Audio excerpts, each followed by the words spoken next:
Hello everyone, welcome to Monday Morning Must Knows. My name is Merlin Rothfeld, and here are several things to pay attention to for the upcoming trading week. Now before we dive into that, let's just reflect quickly on what happened last week, because it was a doozy of a week and may set the stage for some very interesting action this upcoming trading week. We had a great CPI number last week. We had a fantastic PPI number. You had the Federal Reserve at the FOMC meeting on Wednesday say we're going to halt raises for right now. Although the comments were a little hawkish, they still paused the increases, which is great. You had a great retail sales number, and you had a fantastic TIC long-term purchases number. So all of a sudden, you get like 5 or 6 pieces of data that looked absolutely rosy, and woo, equity markets were soaring last week. Now, the question is, what's going to happen this week? Now, we don't have any monstrous retail data pieces of information coming out, but we do have some very powerful people speaking. That is to his tune of Jerome Powell will be speaking Wednesday and Thursday at a Senate subcommittee meeting. So let's talk about this one real quick. He's going to testify at the semi-annual monetary policy report or give comments on that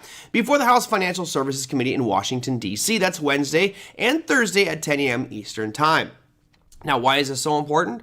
Well, Jerome Powell is very good at reading a script, and the first half of Wednesday, or first part of Wednesday, will be Jerome Powell reading a pre-written document that you can go to the Fed site and download that document. All will be fine there.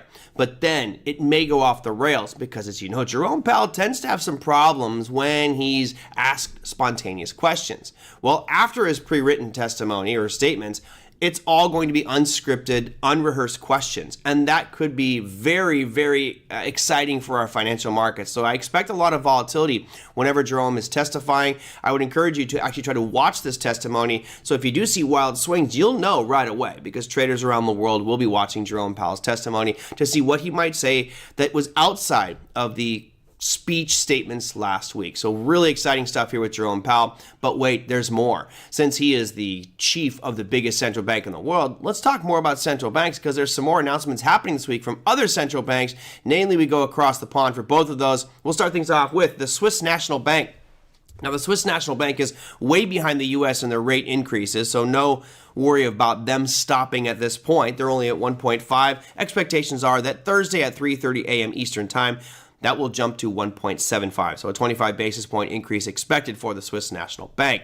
The same thing is expected for the Bank of England. Right now they're at 4.5%. Expectations are they will jump to 4.75% on Thursday at 7 a.m. Eastern Time. So all of these are going to be before the markets open. Bank of England will be closer to the market open, but still before.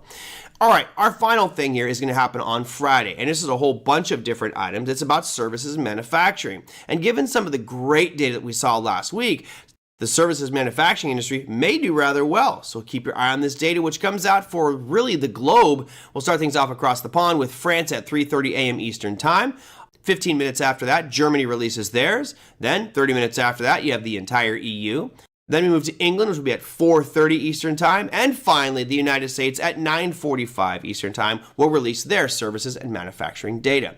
Now, I think that this one's important because it'll start to give us an idea, or at least continue on discovering where the strength is in our economies. And not only ours, but also for the Europeans and for the UK. Now, if we can find out where the strengths and weaknesses are within services manufacturing, then we might be able to make longer-term investments based off of that data.